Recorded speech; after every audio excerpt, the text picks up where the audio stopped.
Good morning. Let me begin by saying what a pleasure it is to be here today with you. I would first like to thank Kevin Frederick and also Albania and the organizers for their kind invitation. And may I ask you to excuse not exactly my English, for I asked my colleague Claire Davison, that is, who is a professor at a native from England, but he teaches in La Sorbonne in Paris. But for my accent, I hope you still be able to follow and engage with my talk. Two books which are part of my personal library alerted me about your city: The Waldenses of Valdez by George B. Watts, and The Provençal Speech of the Waldensian Colonists of Valdez, North Carolina, by Francis Guigo. As you all know, the Waldensian descent began in Lyon, in other words, in France. As a result of persecution, the descent spread to various regions of the Kingdom of France, eventually becoming a real European diaspora.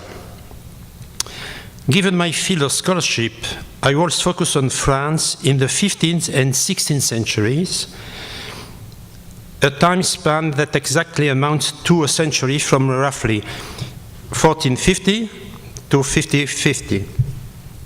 The first one. Hey. Yes. You can see, yes?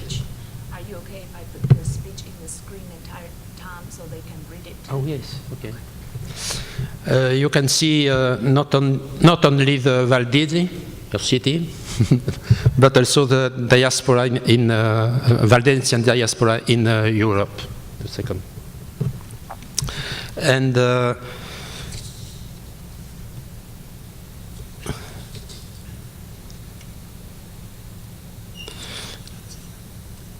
this is the France in the 1477, and you can see on the southeastern the Dauphiné and the Provence.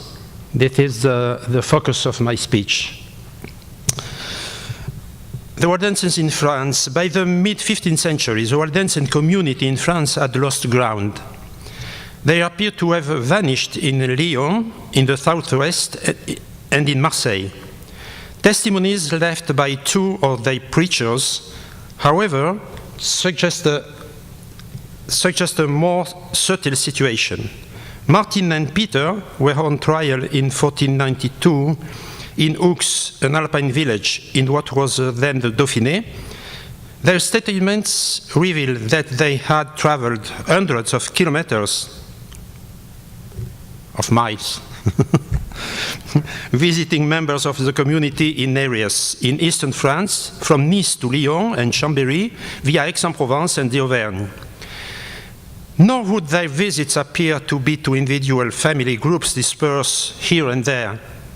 To the contrary, everything suggests that there were proper Waldensian settlements in two provinces, Provence and the Dauphiné. The next one.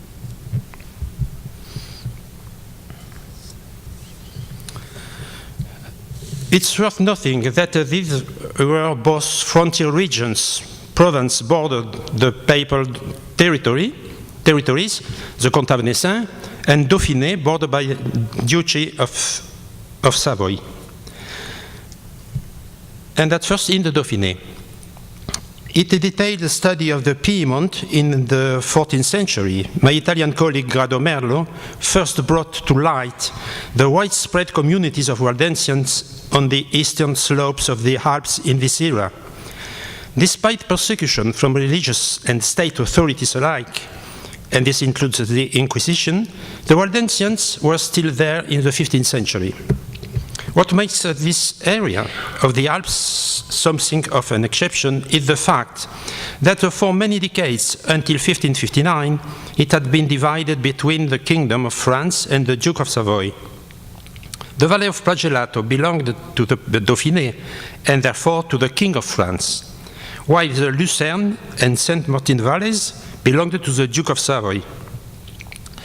Even so, they were sometimes occupied, in part or by whole, by the French army.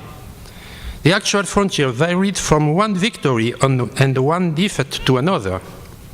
The repercussions of such shifting divisions could be felt within the Waldensian community and even within the same parish. Waldensians from the same village could be from the French side or the Savoy side. Even within a single family, such a division could be felt. You will thus understand that it really does not make sense to draw any strict separation between French Waldensians and Savoy Waldensians when we talk of the Alpine branch of the whole. Very often, the self-same criteria apply to both sides. If we now look further eastwards, the Dauphiné extends out to the Rhône, where a dozen or so villages in the Valence region, from the Saint-Nazaire in the north to Chabeuil in the south, were clearly populated by Waldensians. The only testimonies to have survived are from judicial actions against them in the 1490. It has not been possible to establish how the descent came to settle in these regions, whether in the Alps or in the Rhône Valley. Now in Provence. Our knowledge of the Waldenses in Provence is far more detailed, as I first showed in my doctoral thesis. Before telling you what I discovered, however, I first want to tell you a little about how I pieced the story together. They lived double lives to a great extent.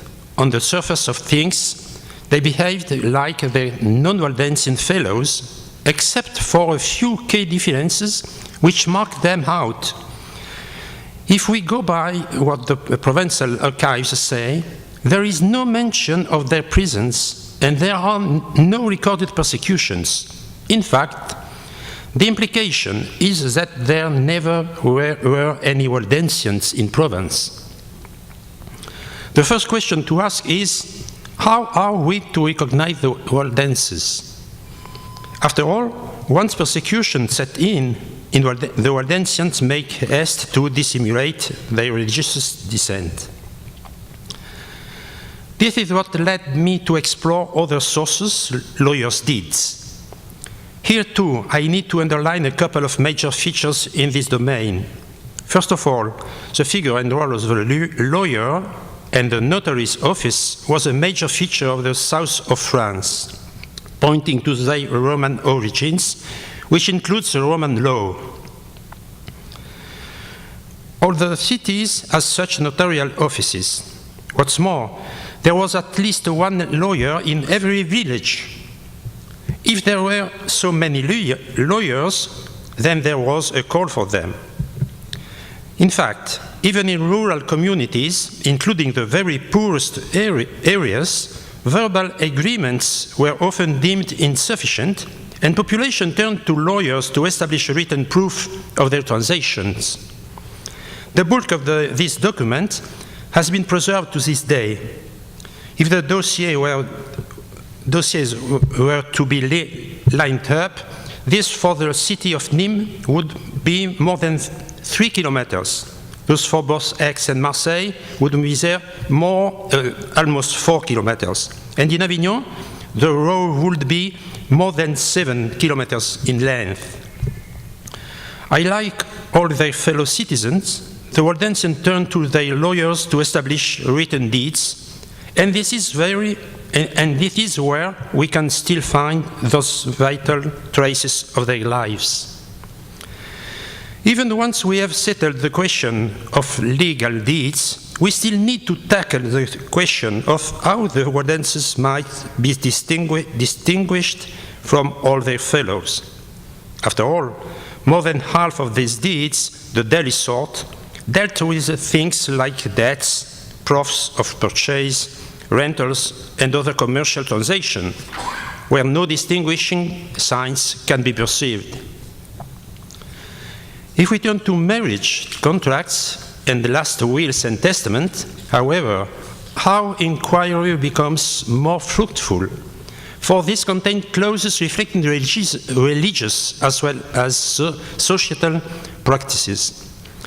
Take one example. For marriage, the betrothed couple promise in the name of the Holy Mother House Church to take their partner as their legally wedded spouse. In later years, this was a clause that the Protestants would adamantly reject. So what about the word dances? As for the citizen drawing up a will, all sorts of religious provisos and additions can be found in customs that were often centuries old. He or she would leave their soul in the hands of God, the Holy Virgin, and all the saints of heaven. They would request that High Mass be sung on the day of their funeral, so that the 9 services on 9 successive days, the last of which, with choral accompaniment, the another Mass sung 1 year after the death, and in many cases a Trental, it means 30 Masses, as well. Furthermore, depending on the piety and wealth of the testator, provisions were sometimes made to have perpetual Masses sung or to make donations to fund church candles, religious communities, convents, or to help the poor. Did the Waldenses observe all these practices?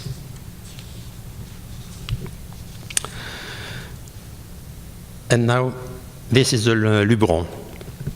For my research, I focused on the century from 1416 to 1560, and then selected 6 villages which later embraced Protestantism and were supposedly Waldensian: Cabrières d'Aigues, La Motte d'Aigues, Pépin d'Aigues, Saint-Martin-de-la-Brasque, Lourmarin, and Cabrières d'Avignon, and by way of comparison, the Roman Catholic village of Cucuron. More recently, I added the notarial sector of Apt. In all, I consulted over 1,500 registers, which made a total of 380,000 acts, and this provided a total of 3,000 spouses of testators. But the next challenge was how to identify which acts were for Waldensians or recognize who the Waldensians were. One first clue was to pick out the immigrants, for there were a lot of them, and their place of origin. The high number of immigrants reflects the fact that the province was just emerging from a century of upheaval, particularly as a result of war and the plague. When the situation became more stable in the 1450s, so a wave of immigrants moved into the Luberon area from the Alps. When the lawyer wants to identify his clients, he notes in the act their place of residence and, in the case of immigrants, their place of origin. So, immigrants were easy to identify. There were nearly 3,000 in all. One feature struck me straight away. Of the 3,000 immigrants, 1,300 came originally from villages in the Alps, known for being Waldensian since the 14th century. As a result, the very fact of coming from particular areas in the Dauphiné and Piedmont Alps might become a means to identify an immigrant in religious terms. What's more, the Inquisitor Jean de Roma, about whom I speak again later, had clearly picked it up on the same clue before me, and he notified the judicial authorities of the Parliament of Provence. Consequently, I now had 500 marriages, about 300 wills, and other lawyers' acts, which command details like this and helped me trace 1,000 Waldensians. Now, the Waldensians from the Alps didn't just settle randomly when they arrived in Provence. Except in few rare cases, they avoided settling in towns, which is unlike classic migration patterns. They made for the village which had been partially or totally abandoned, and they built farms on the middle of their lands, well out the way. This was the case for about 30 villages on the northern and southern slopes of the Luberon, which were thus revived by Waldensian immigration. If we look closer still, we find them sitting close to other immigrants from the same place of origin, which is classic among immigrants. This was how Lourmarin came to take in former inhabitants from the Piedmont, while Cabrières-d'Aigues was completely repopulated in 1495 by 75 families originally from Fressinière in the Dauphiné. As a result of these choices, inhabitants could be suspect of being Waldensian either because of their new choice of home or on account of the alpine village they originally came from. Geographical factors weren't the only markers I had to go by. There were also the marriage contracts. These show the Waldensians' marriage within their community. By comparing Waldensian marriage on the one hand and marriage in the Catholic village of Cucuron on the other, we notice the complete absence of interchange. 90% of the marriage in either case were with partners from the same religious community. The religious endogamy meant that the stock of family names is quite restricted, rarely being renewed by new names. So, we come across the same names over and over again within the Waldensian community. This too makes it easier to identify Waldensian. The family names is a major clue, a sign that they may well belong to the religious descent. So now we have 4 clues helping us to identify Waldensian people: their place of origin, their place of settlement, their choice of partner, and their name. We can go further still, however. If we look closely at acts of marriage and wills, there are other telltale signs. Marriage acts mention the size of the bride's dowry, for example. However wealthy the family may be, the dowry never exceeds 50 florins. Catholic dowries, on the other hand, tend to be considerably higher, especially when the bride's parents are wealthy. Why might this be? My suggestion is that it reflects the basic evangelical beliefs that the founding fathers, the poor of Lyons, had held dear. And this was a name that the Waldensians themselves had chosen. The wills also have a tale to tell. We observe that the Waldensians prefer to be buried in the cemetery rather than within the church. Furthermore, if they order funeral masses, followed by the novena and the anniversary mass, they never order trentals or lasting mass celebrations, nor do they make donations for candles and for monasteries.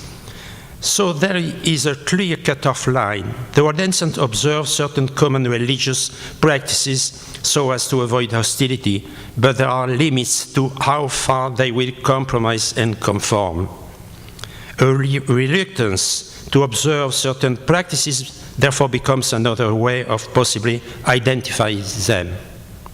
All in all, the 10 features that typify Waldensians, identified in their marriage contracts and wills, made up a series of criteria by which to identify the Waldensian population in the Luberon. They pointed to the fact that by living a double life, disguising their religious descent, they managed to go unnoticed. Or did they? I'm not sure. The very fact of marrying among themselves must surely have awakened suspicions sometimes.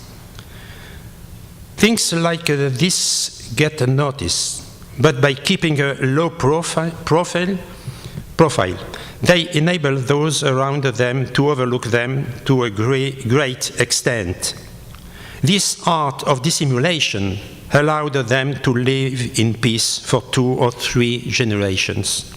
After all, the first Waldensian immigrants arrived in the Luberon in the 1450s, but they were not subject to persecution until the 1530s.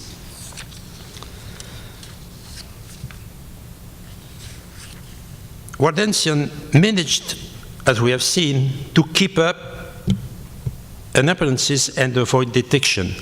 The main reason for this was that they, like their non-Waldensian fellows, were all farm laborers. The next reason is that, although they came from elsewhere, they all spoke the same Languedoc, give to take a few minor differences. And finally, in religious terms, they attended the parish church like everyone else did. They went to Sunday Mass and feast days. They went to confession and to communion once a year in Easter. They had their children christened by the priest and then married in church. What's more, as I mentioned earlier, they followed certain customs of their funeral, although in theory they did not believe in the existence of purgatory.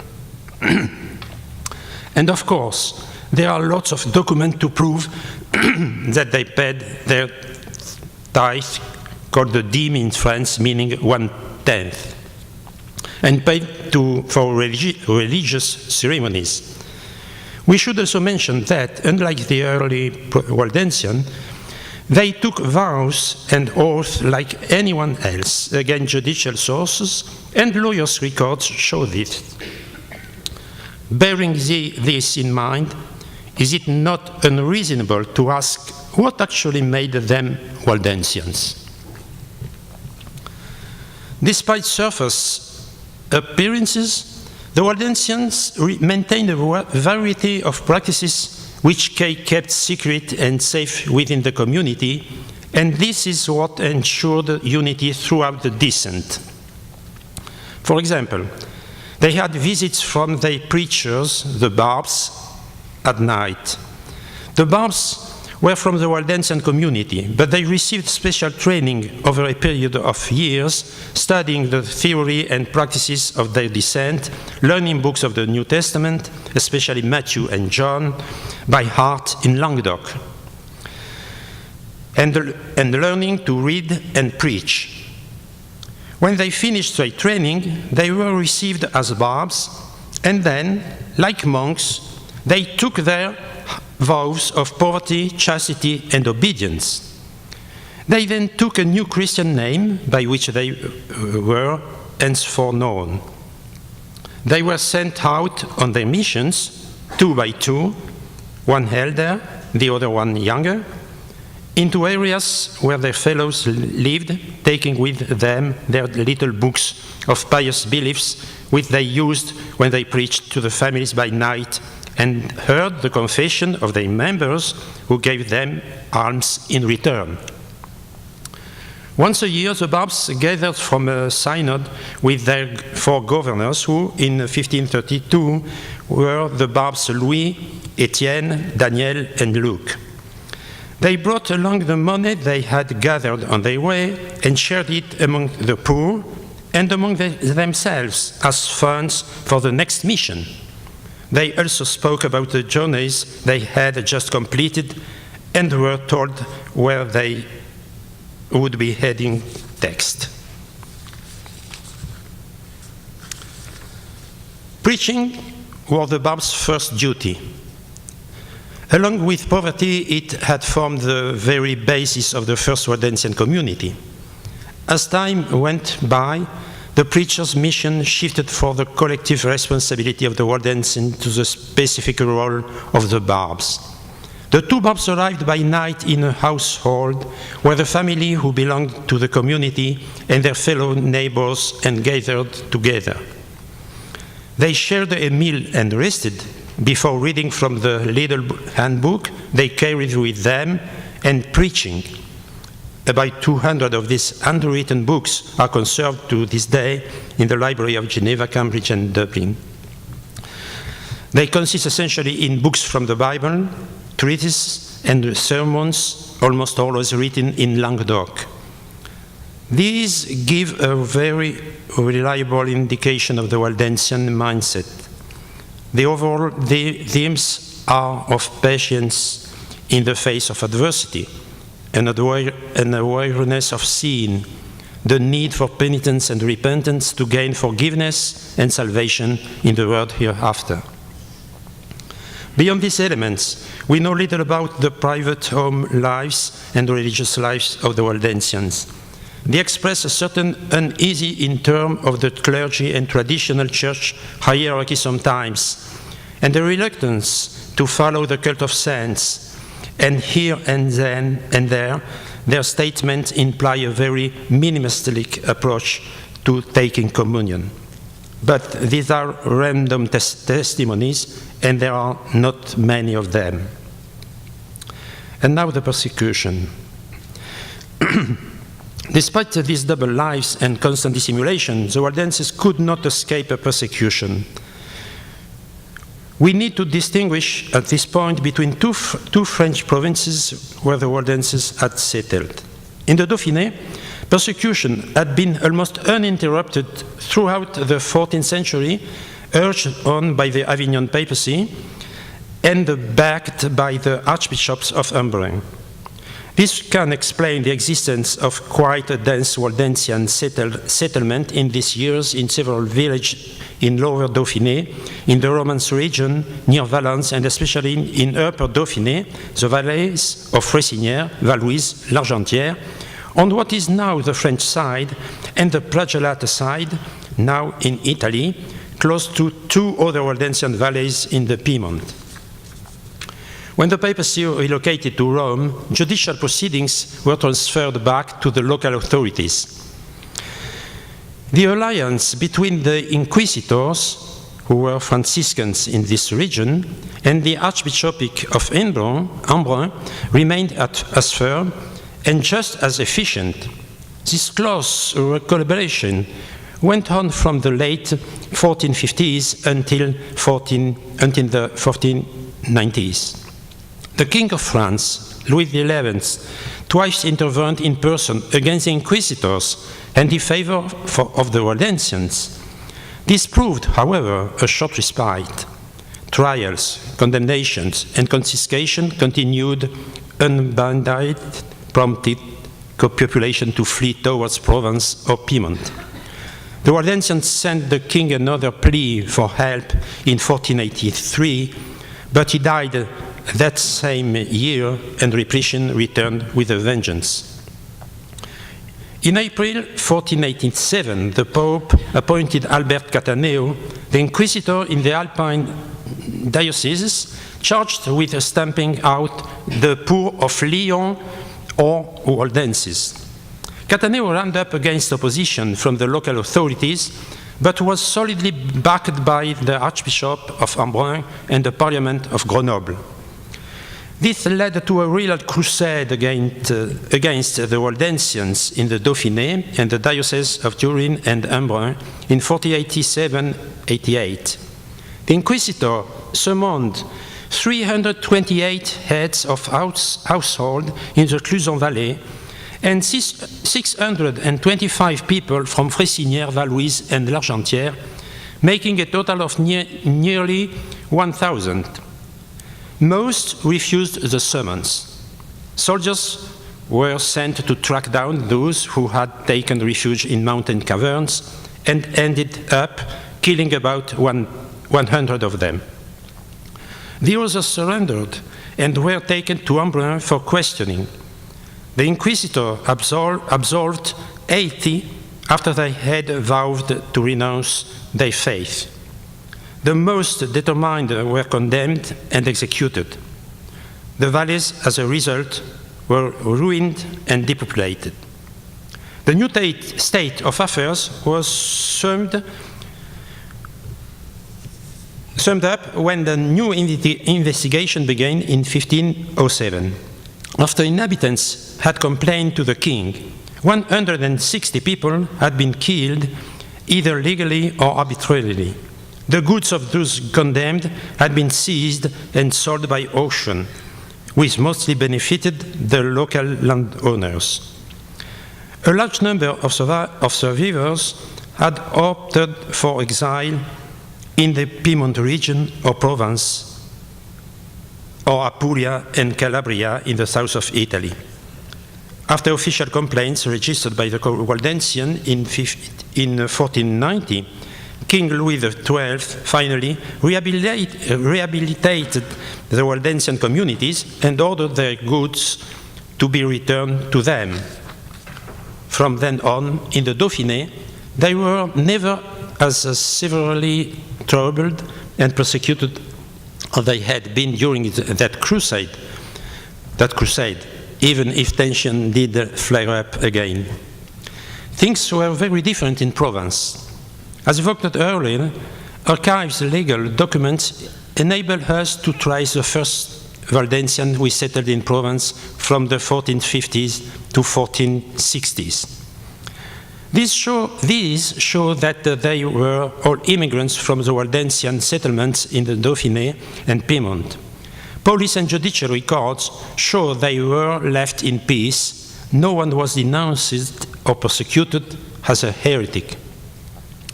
This was because by disguising their differences from the local population, they had managed apparently to be accepted or at least overlooked and left to themselves. The simple explanation is that the region needed a labor force. The landowners were only too content to turn a blind eye, rake in taxes and rents, and have their lands tended profitably by these new incomers, due to the fact that the lands in previous years had been desolate and abandoned. This precarious balance continued for about 80 years, but suddenly went wrong in exactly 5032.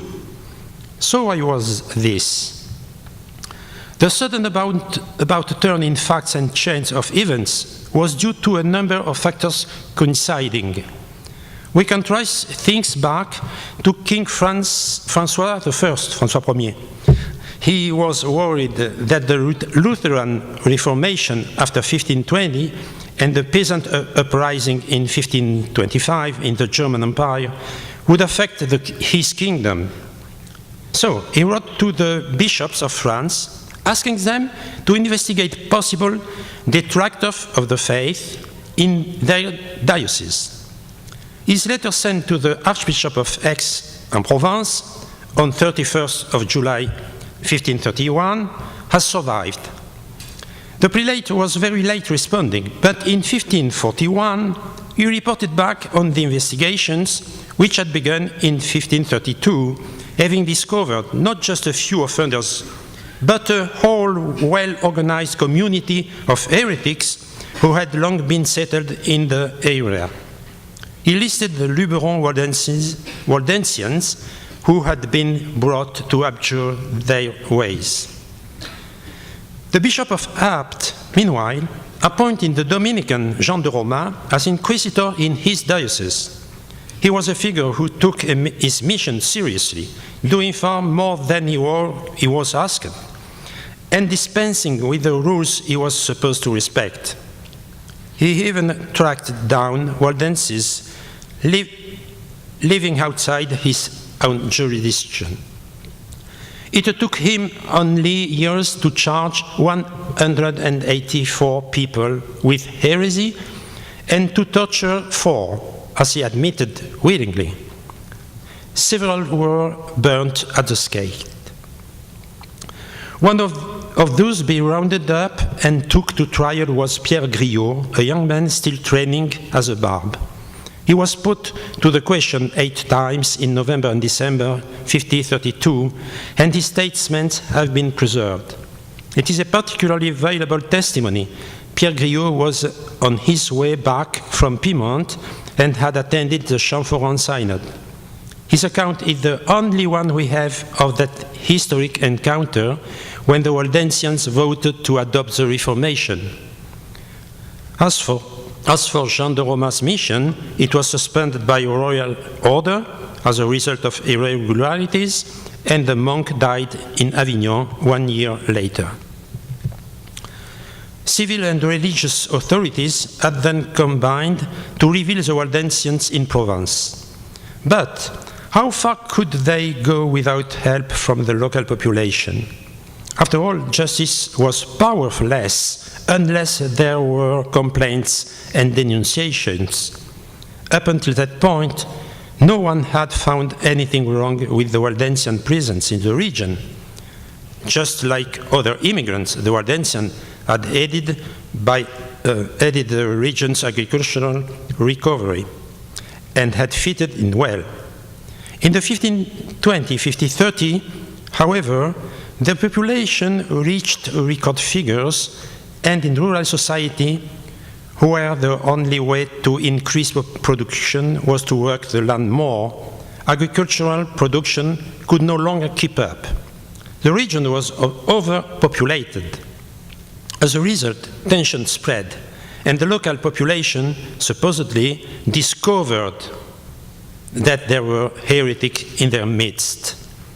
And since, just at that time, the authorities were calling for vigilance and urging people to report suspicious behavior, the inhabitants began denouncing their neighbors. In 1532, in the month of May and June alone, for example, 34 people, 3 of whom women, from 12 villages in the Luberon, went spontaneously to the Inquisitor to report 19 inhabitants in 12 different parishes.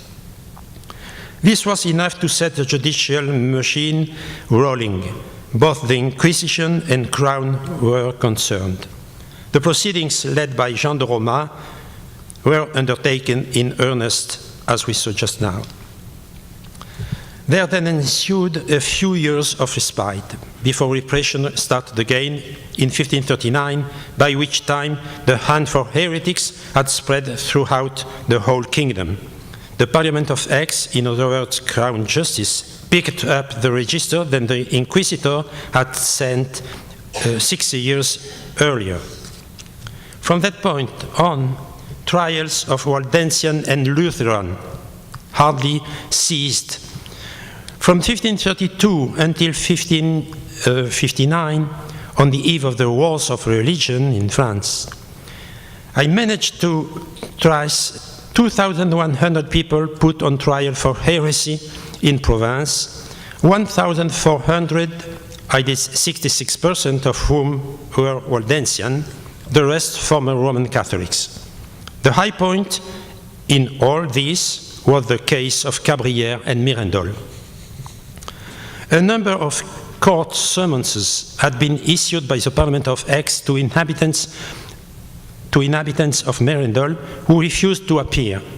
On November the 18th, 1540, 22 inhabitants of Mirandol were condemned to death in absentia, their families ordered to be banished from the kingdom, their goods to be confiscated, and their houses razed to the ground.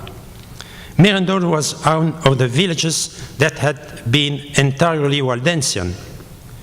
For 4 years, strangely, the sentence was not carried out.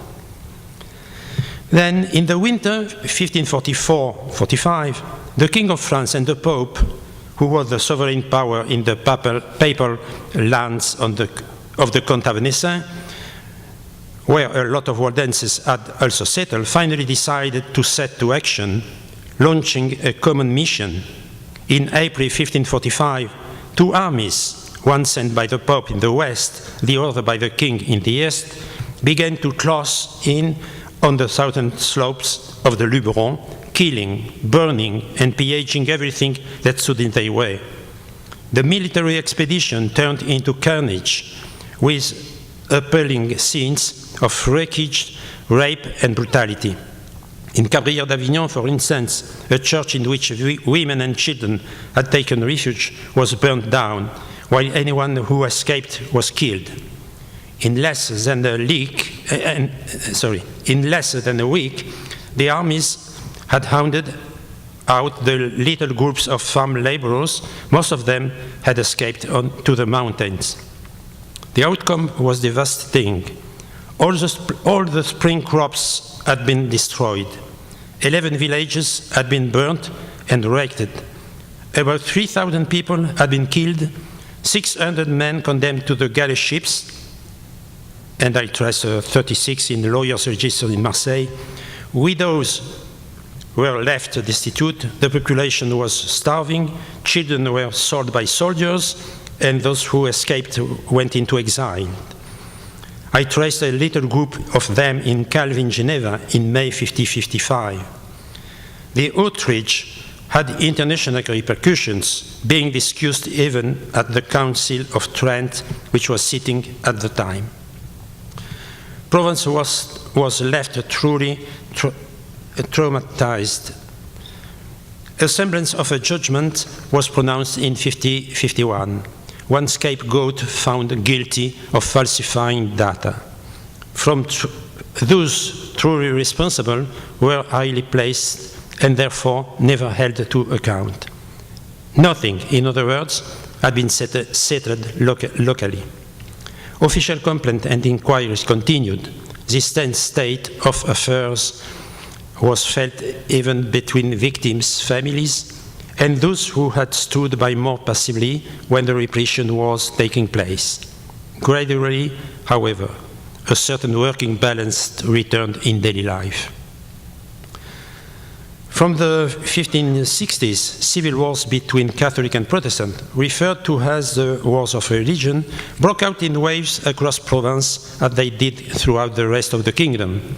In all, there were 8 religious wars from 1562 to 1598, intersecting with peace agreements that proved short-lived each time, until the Edict of Nantes in 1598 established lasting peace. What became of the Dauphiné and Provence communities of Waldensians in these troubled years? The Waldenses present at the Champforan Synod in 1532 adopted the strictest version of the Protestant Reformation, the one headed by Guillaume Farel and most opposed to the Roman Church. This was a decision made by the community's leaders, however, doubtless backed by the representatives of Waldensians also present.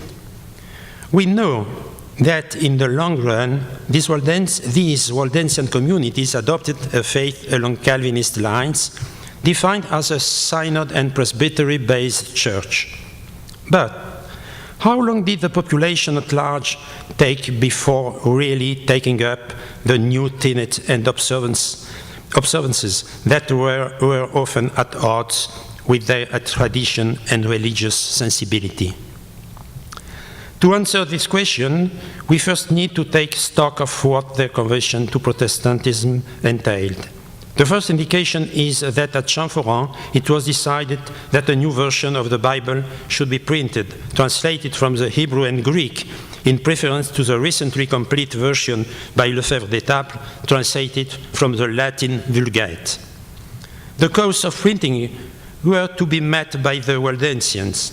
The result was that is now at the Olivetan Bible, printed in June 1535 by the publisher Pierre de Wendel in Neuchâtel, Switzerland. It is a large folio volume written in French. Yeah. Yes. Thank you. Could you say yeah? The last one, 5.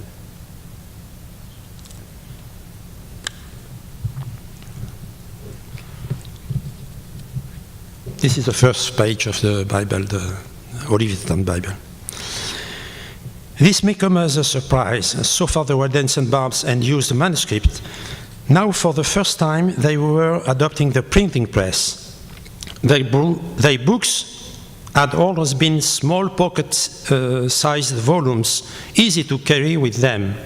The new Bible, on the contrary, measured 34 centimeters by 25 and weighed 5 kilos. It means 11 pounds. The sum collected by the community and sent to fund the publication amounted to 800 golden EQ an unprecedentedly high figure compared to all previous editions.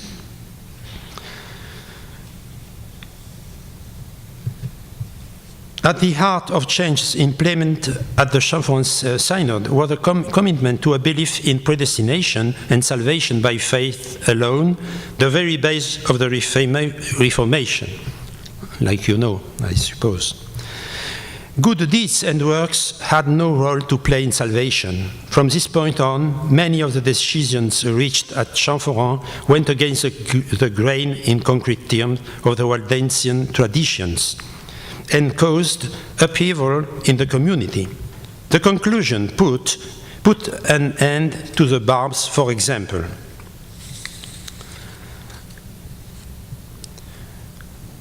Such was the down of to earth consequences to the changes voted at Champhorien. But as we all know, there can be quite a large gap between making decisions and applying them. How did the Waldensians carry these decisions over into their daily lives?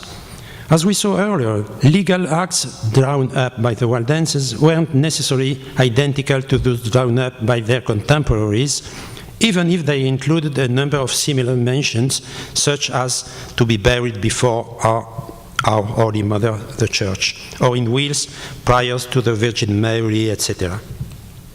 It is clear that only 1560, no visible changes occurred. The Waldenses in the Luberon continued to get married and dictate their wills in the same terms as of old.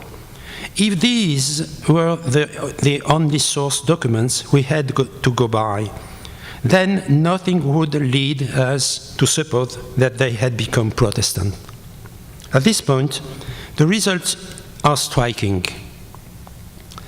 There is a shift in the wording of marriage contracts. Between 1560 and 1566, Marc Juge, the lawyer of Cucuron, continued using the terms before our Holy Mother the Church for the local inhabitants, but no longer used it when he drew up deeds for the Waldenses living in the Aigues Valley and Lourmarin. Elsewhere, after 1565, we start finding the expression celebrate marriage as commanded by the holy word of God. In 1607, another standard expression is to be found in contract between Waldenses, in the Holy Congregation and Assembly of Christians. Waldensians' wills and testaments would gradually change too. One first indication is found in the ledgers of the same lawyer, Marc Juge. Whereas previously, when drawing up a will, he drew the sign of a cross and wrote, "Who recommended his soul to God, saying, in the name of the Father, the Son, and the Holy Spirit." In 1561, for the first time, he omits the sign of the cross for two Waldensian testators. Similar, the words "for the salvation of his soul" only figure henceforth in 2% of Waldensian wills, and the number of times the Virgin Mary and the saints are invoked drops to 26%. After this, the clearest indicator of all begins to occur. 17% of wills drawn up in the Aigues Valley between the year 1555 and 1580 indicate that the testator wishes to be buried in the manner of the Reformed Church. Since the same lawyer draws up these deeds, we can be sure that henceforth they adjust wording according to whether their clients are Roman Catholic or Reformed. Not our lawyer deeds the only documents indicating the religious conversion of the Waldensians to have become Protestants. The first register of the Reformed Church of Lourmarin has also survived. He begins in 1563, and I consulted entries up until 1570. It shows a population of Lourmarin organizing along the lines of a real obedient church with a pastor, deacon, and consistory. The documents reflect a shift in the choice of first name. Out of the 2,100 people studied in marriage and wills drawn up between 1460 and 1560, we find only 3 Old Testament names, Daniel, Noah, and Susanna, given to 7 different people.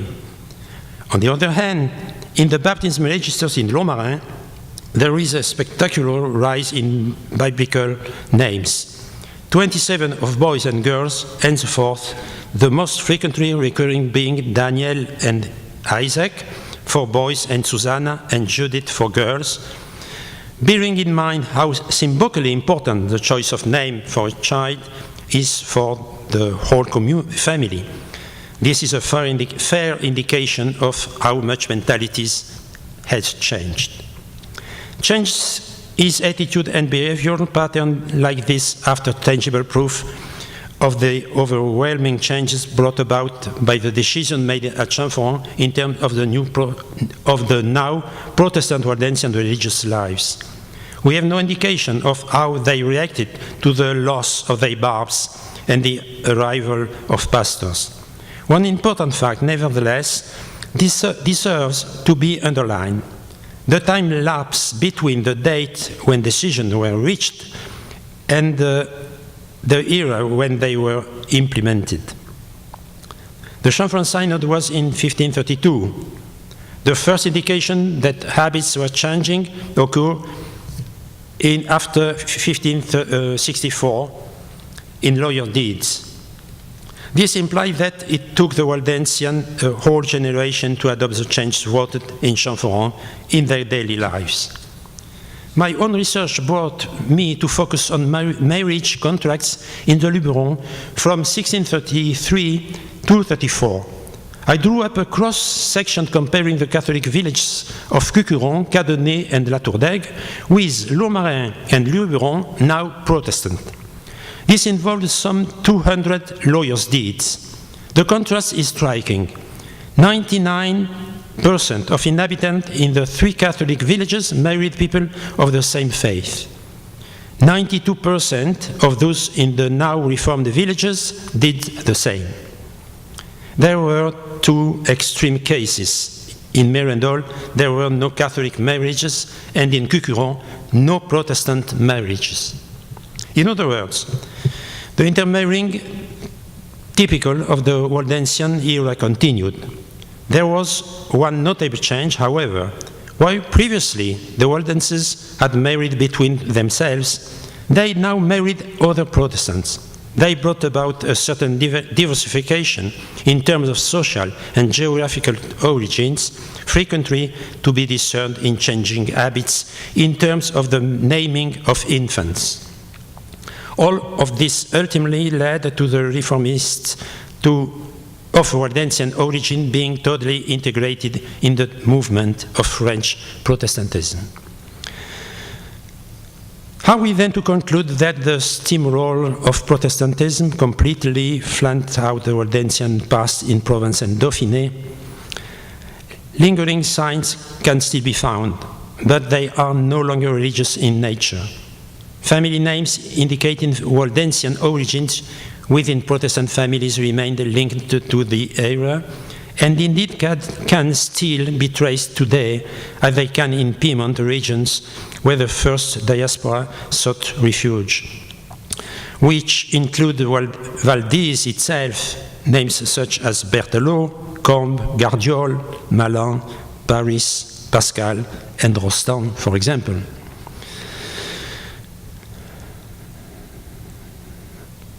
The Waldensian past also lives on in a number of place names derived from family names. For example, in the Luberon, les Ripert, les Bourgues, Perrotet, les Dauphins, les Mars, and les Sauvestres.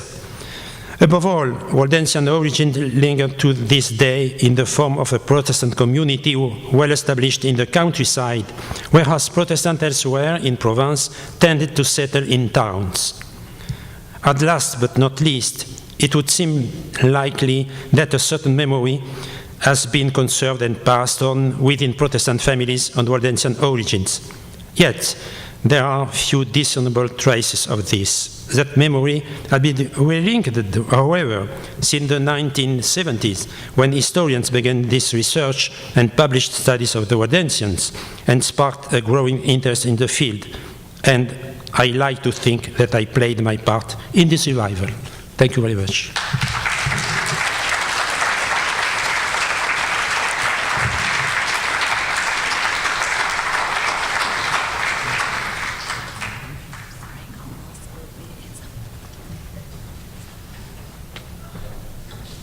Gonna stay for questions. Okay, Brian.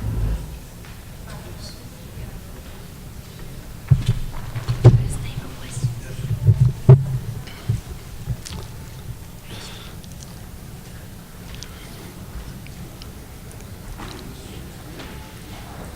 Test. This will work. I think we only have one mic. If you want to take it? Yes, sure. Any questions? We go to you.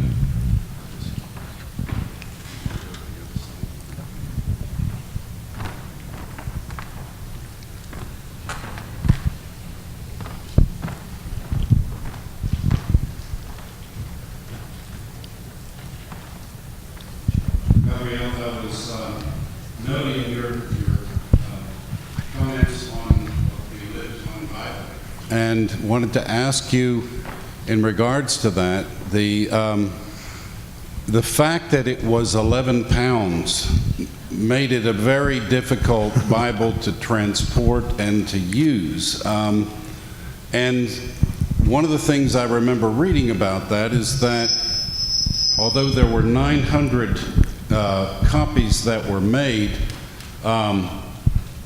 there were many that were not sold. Partly because the Waldensians had already bought, they paid for it, and then they were asked to pay for it again individually.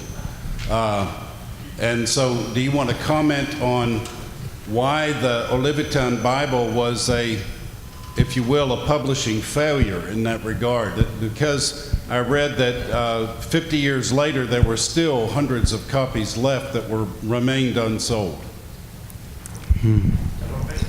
Just the last. Why? Why so? Pourquoi? I want to comment on the fact that the publication it didn't work. It was not a very positive thing, and so many of them ended up being unsold. Tu as compris? Redis. Pourquoi il y avait un tel nombre de Bibles d'Olivetan qui n'ont pas été vendues? Quel est ton commentaire à propos de ça? Yeah, I am not a specialist of the Bible, of the Olivetan Bible, but we have two colleagues, especially I think to Jean-François Gilmont, but now it's very, anyway. And the other is Marc Roussel. But really, we don't know. But you're right, because it was not a real success, this Bible. This is true. Gilmont demonstrated that in the end of the 18th century there was an enormous found at the printer, and but why?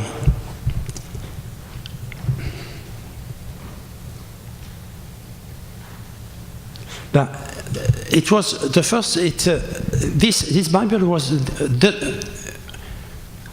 was printed on the spirit of Calvin. This is clear.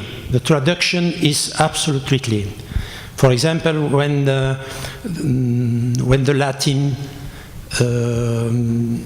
says priest, the Latin version says priest, the translator has chosen sacrificer. This is a very interesting, and many other examples. And so the public in which to which was printed the Bible was not only the Waldensian community, but the French community, and at that time, in the 30s, the Protestant communities in France were very little. And then, after, there are other publication of the Bible. And I am not sure, but it's an hypothesis. Was I clear?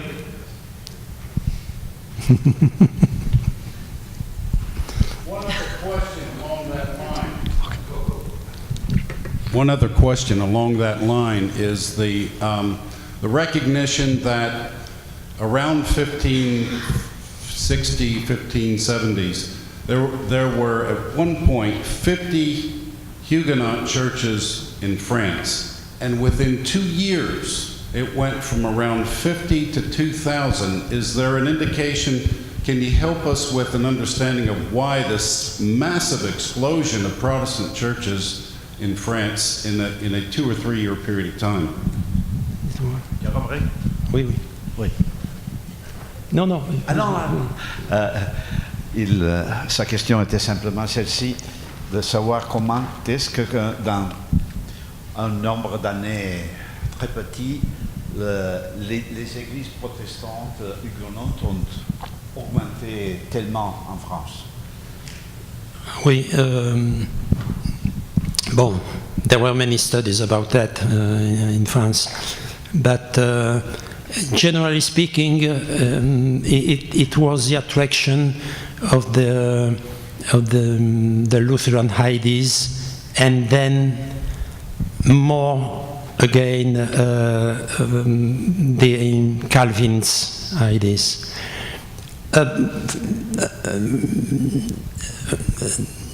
And especially among the citizen people, and then the Bible, the Olivetan Bible was destined to the Waldensian, finally, and then the emergence of so many Protestant communities was mostly in the cities, with 2 exceptions. No, 3, because there are the Waldensians too. But the Pyrenees, in the Béarn, there were mostly peasants, and also the Cévennes. And until now, this is a mystery, even for historians.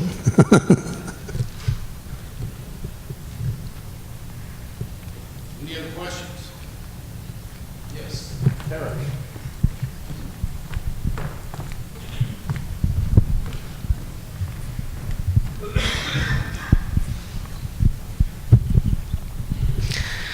Thank you for your lecture. You mentioned a rekindling of interest in family memories since the 1970s in France. I wondered if you could talk a little bit more about that. Oh. No, there were many emergencies of the. It's very interesting to see that. For example, the sensibility for the regional culture, and especially in the southern France, about the Qatar, about the Languedoc, the Languedoc language, I mean, and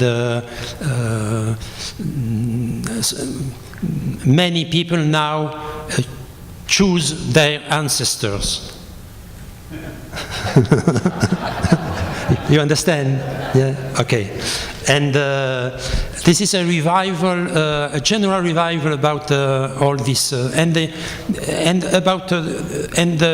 Luberon or in Dauphiné too, in the valley of Fressinière and the others. This is a Protestant in France until in the 1916 or 17. Were just French Protestant. But henceforth, in this area of Dauphiné, there are Waldensians. Protestant too, of course, but in the memory, the links is made once again.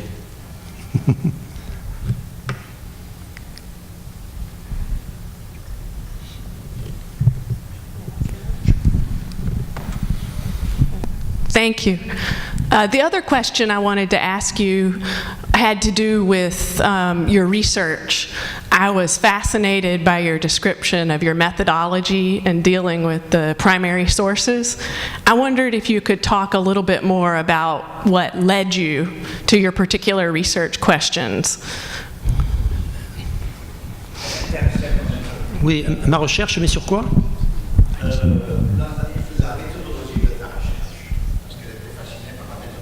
Oui. If you are fascinated, thank you very much. Me too. By my own research. Now, the problem was this. Now, my thesis finally can be summarized in one sentence. How can we recognize, how can we find a population who wants to be secret? Okay. My first line was to direct my research on the religious found. But this population dissimulated his particularly sensibility, religious sensibility.